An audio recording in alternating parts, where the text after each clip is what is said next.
Akhir-akhir minggu ini di Kabupaten Lebong terjadi peningkatan pembuatan kartu kuning. Saat ini pembuatan kartu kuning sudah mencapai kurang lebih 1.000 pembuat.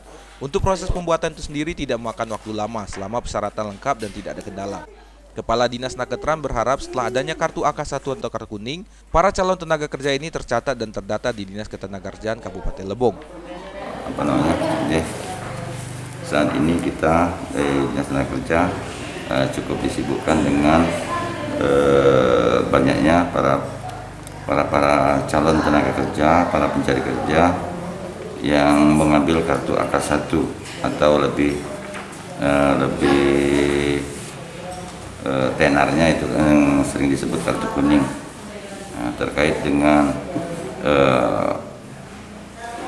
sudah dalam minggu-minggu ini itu sudah cukup banyak lonjakannya yang mengambil kartu kuning di Dinas Ketenagakerjaan.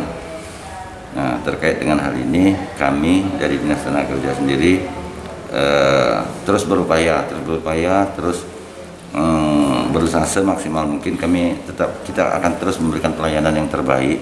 Terkait hal ini, Dinas Naketran juga berusaha semaksimal mungkin dalam penyampaian penciptaan lapangan kerja dan memberikan pelayanan yang baik untuk calon tenaga kerja. Dari Tubui, Widya Purbadi, Lebong TV melaporkan.